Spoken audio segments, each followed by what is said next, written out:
Hey YouTube, welcome to the best of the rest. This is the guys that just didn't make my top 20 designer list for fall 2012. I did an idea like this back in the summer for my niche top 20. Basically these are the fragrances that were didn't make the top 20. They were just short of the top 20. This is my final cut. As you can see, I have 55 bottles in front of me. That was my final cut. I had 75 bottles overall. The top 20, of course, is in that previous video. If you haven't taken a look at my top 20 list, take a look at those 20 bottles. And these are the guys that just fell short of the top 20 list. And you can see how hard my job is to cut down my top 20 list. To pick just 20 fragrances is very, very hard. Out of these 55, I got these guys that were on the list last year. I'm going to talk about them a little bit, and this is what this video is actually all about. I'm going to let you guys know why they fell short of the top 20 list this year. Basically, it's all about wearings, guys. My top 20 list, as always, have always been, do I wear it? You know, a lot of people say, you know, we see all the same fragrances year after year after year. For myself, I'm going to tell you this right now. A person's list should not change that much from year to year. Your taste does change from year to year. You get excited about certain fragrances, new purchases of course, and you'll see those from year to year going into a list and coming out. But you always have your favorites that you always go to. And as a reviewer, I think that that's a great thing. And that's why we need more reviewers on YouTube to give out their taste. If you really like a fragrance, let it out. It would be easy for me to do a top 20 list every single year and change up my whole top 20. I could do that and give you guys a lot of variety. The thing is that's not my top 20. It wouldn't be truthful.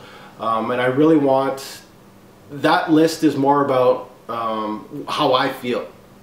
It gives you, the viewer, an idea of what's out there, what I like personally. But I've always been one to tell my subscribers, especially when I get a personal email saying, you know, Mark, can you suggest me fragrances? I always tell those people in those personal emails, I always say, trust your nose. There's a lot of great fragrances out there. You can look at my top 10 list for seasonal based and see what's out there. It kind of gives you a grasp of what it is, but that's only like a small drop in a whole lake of fragrances. That's my personal opinion. If if you think your taste is close to mine, my recommendations are going to be great for you. If not, it might not help you that much. It might just be entertaining for you. But either way, as you can see in front of me, I got 55 bottles. These are the best from the rest. Basically the ones that just fell short from the top 20. As you can see, there's a lot of variety here, a lot of great fragrances, and this is something that I really wanted to show the YouTube community, that you can trust your nose. When you go out shopping, look at this. I did a top 20 designer just fall, and look at all these great fragrances out here that could have made that top 20. There's a lot of these that could be a #1. Dolce & Gabbana put an absolute classic fragrance, timeless, or a great fragrance that could be #1 on anybody's list. Burberry Brit, Dreamer, Antidote, Guerlain's Vetiver. You know, there's so much out there for you guys to sniff out, and this is something that I really wanted to let subscribers know, that you gotta go out there and sniff out those fragrances, sniff out these great fragrances. You know, you could look at our videos and my top 20 list and, you know, get some ideas here and there, but that's my personal list. This is what I like from my whole collection. But there's also so much out there for you to discover, and that's why I always say trust your own nose. Take a couple days, go to your Macy's or wherever you go, and sniff out these fragrances. Put 2 or 3 on your skin, walk around, get samples, and that's the whole fun thing about it. There's so many great fragrances out there, guys. You know, I could do a top 200 list every season. But, you know, it's all about you, and it's all about your nose, and to discover these fragrances. So anyway, again, there's a lot of variety here for fall. For the leftovers, you know, there's classics. There's, you know, Dolce & Gabbana put on, that's always, you know, 10 out of 10. Right under him, there's Ziad an absolutely great fragrance. Givenchy's Pies right here. Armani Code. Roca, Man. You got Burberry Touch up front, Dreamer, Brit, Egoist, which L'Homme, of course. La Nuit de l'Homme's right beside me. Again, a fragrance that I almost, you know, it's almost a 10 out of 10. 1 Million, Fahrenheit, Terre d'Hermès, Pure Havane right here, A Taste of a Fragrance, CK Shock. Again, there's classics in the game, of course, Guerlain's Vetiver, Egoist by Chanel. There's Antheus from Chanel, that's another classic. There's Yop Homme, that's, you know, always on top of my list. There's Prada Amber, of course, Guerlain's Extreme. There's cheapies out there like Choco Lovers, if you want to smell like a chocolate chip cookie. You know, that's a cheapie. You got Fierce from Abercrombie for the teens out there. This is a great fragrance. Legend by Michael Jordan's up there. You got Bulgari Black. So you got a lot of, you know, Intimately Beckham's, another cheapie that you can get. There's discontinued fragrance like Dirty English, that's great. You got Magnetism right there. You got Tumult, a cedar-based fragrance that's always under the radar. You got Gautier Squared, L'Anarchiste, which is very underrated. As you can see, there's a lot to discover, and you know, sniff it out. And that's the real reason for this leftovers video, to let you guys know you don't have to delve into the niche side of things. You don't have to spend $200–300 on a fragrance. You don't have to have a collection like this. Either one of these fragrances would be great just for signature scent. If you want to own just one fragrance, go right ahead. These seasonal based fragrances are just for fun. For me, as such a big arsenal like this, I can do stuff like that and go from season to season, from occasion to occasion. If I don't like a fragrance, I just don't touch it for a year and go back to it. But a lot of these fragrances are super versatile, like this. You can wear this year round. Ziaram, if you love it, wear it year round. So there's a lot out there for you to discover, and I just wanted to let that out there, let you guys know, you know, sniff it out, trust your own nose. These top 20 lists are just for fun and to let help some people out, hopefully. But I know there's a lot of rumblings, you know, and I'm guilty of this also, that other reviewers say, you know, the same stuff's getting reviewed over and over again. And you know what? That's what's great about the community. You know, on Base Notes, there's some fragrances that have 100+ reviews on them. Different noses. You might have the same, you know, opinion about a fragrance that I have, but you might have something else to add on your review. Go ahead and review it. You know, if you want to review 1 million, go right ahead. Do it.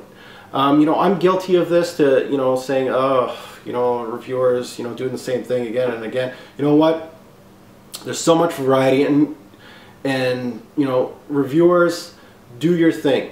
Enjoy reviewing, enjoy your passion, and that's what I do on my channel. And that's something that I really wanted to let you guys know. Enjoy, review what you want to review.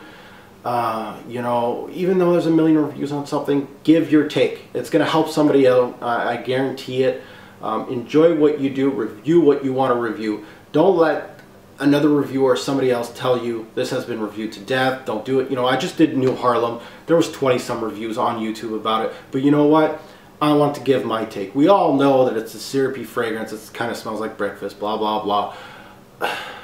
It doesn't matter what somebody else says about it. If you got your take, give your take. Put it on camera and let people know.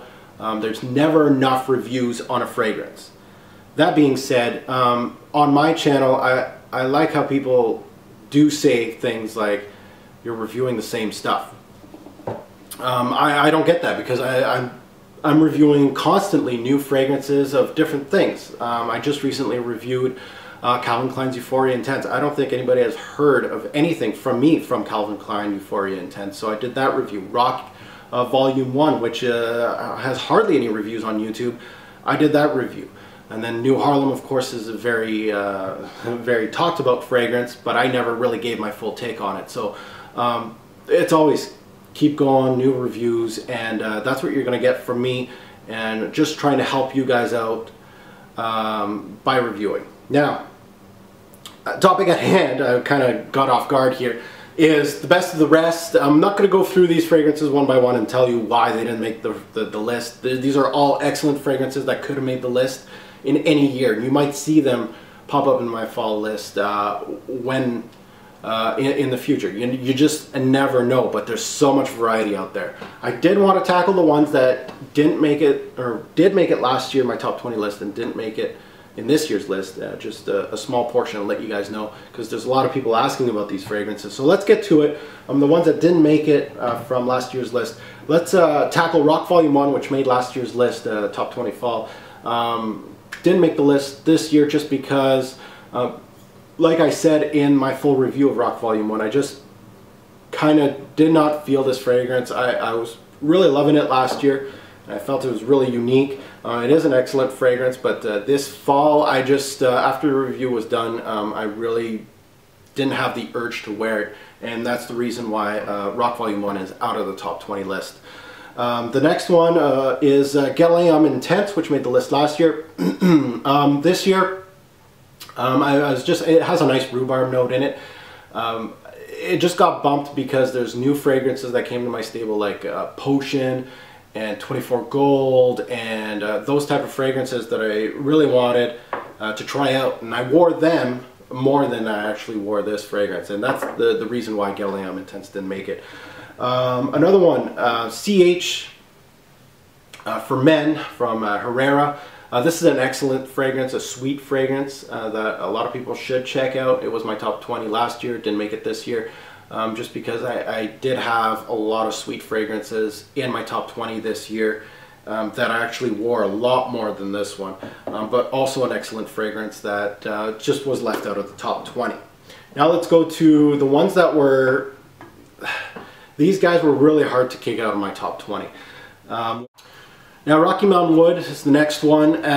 This one just fell out of the top 20 just because I really don't like having a lot of the same fragrance house in my top 20 list. I know there's sometimes like Mugler Cologne. I absolutely love Mugler House just because how different they are, especially in the cool weather. They just do very well on my skin. But I don't want a whole list of, you know, 5 Mugler fragrances, even though it has happened before. Just with this one, Potion was worn more than this one, and that was the reason why I got kicked out. Again, it reminds me of Back Home. This one definitely reminds me definitely of Back Home of Canada, and but just didn't make the list just because I think Potion was worn more just because it was a newer fragrance to my nose. Next one we'll tackle Pure Havane. Pure Havane, again, an excellent fragrance. As you can see, a taste of a fragrance is also in my top 75 designer fragrances for fall. Pure Havane was really close of making the list again, but the big three from Mugler always win out for me.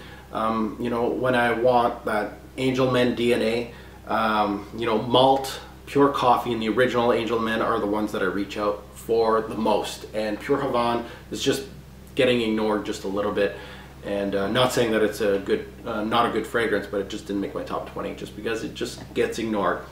Next is Fahrenheit, the original, a classic, of course.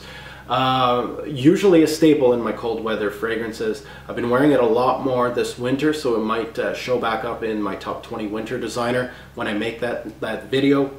Absolute, Fahrenheit Absolute made it. Just because this fall I was really, I actually wore Absolute one day and I was just like, this is actually really good juice, and I've kind of ignored this one this fall. So Absolute took his spot basically. Terre d'Hermès from Hermès, an excellent fragrance, and this is definitely signature scent worthy, great for all season.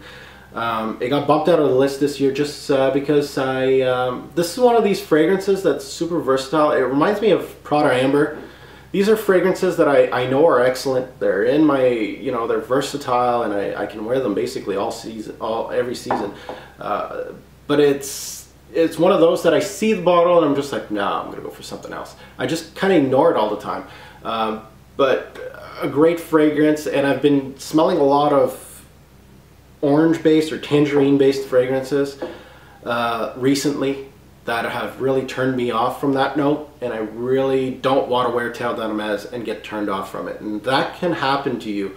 That's one thing to let you guys know. Sometimes a note can just punch your nose, and or a bad note and can ruin something for you, or something can ruin a fragrance for you, and that can happen. And I chose to ignore Terre d'Hermès just because I don't want to have a bad memory of Terre d'Hermès. So I'm ignoring it until I get away from all these bad Orange Pledge type fragrances that I'm testing out for reviewing sake. Next is 1 Million by Paco Rabanne, a very popular fragrance in the community. Didn't make my top 20 this year. It was in the list last year. I'm not saying it's not an excellent fragrance, it is. Great longevity and projection. It's great in the cool weather. Reason why I'm not wearing it, or it's not in my top 20, or I'm not wearing it this fall, is because the trip that I did the past trip that I just came back from, a lot of people were wearing 1 Million, and back in overseas, I work a lot with Germans and Dutch, and they like to overspray their 1 Million, and it kind of turns me off from the fragrance. Sometimes I come back from overseas and I just choose to ignore it and then just come back to it once I get that image out of my mind. So this year, it was the reason why 1 Million was out of the list. It might make my top 20 winter. I'm going back to it now, but you never know. But that's the reason why it wasn't in my top 20 fall. Last but not least, probably the most popular one from the list that didn't make it. I made it from last year, that didn't make it this year. I got a lot of comments in my video about this one, La Nuit de l'Homme by Yves Saint Laurent. Great fragrance, of course, one of my favorites of all time. And I'm actually, this season is, the thing is for these Yves Saint Laurent, L'Homme is up there, and so is La Nuit de l'Homme. And I've been wearing actually Le Parfum, La Nuit, Le Parfum, which has kind of like a peppery feel to it. That one's actually very nice for winter. But either way, both excellent fragrances, versatile, great for signature scent. Just squeaked out of the list. I've been wearing it. It's just, you know, if I had a top 25 list, it would probably be number 21. It's just the way the thing goes. So guys, this is the leftovers of my top 20 designer fall 2012. These are 55 bottles that just didn't make the last cut. Again, this just goes to show you there's a lot out there for you to discover, and it's for you to discover it. Get your nose out there and sniff out those fragrances. See you guys.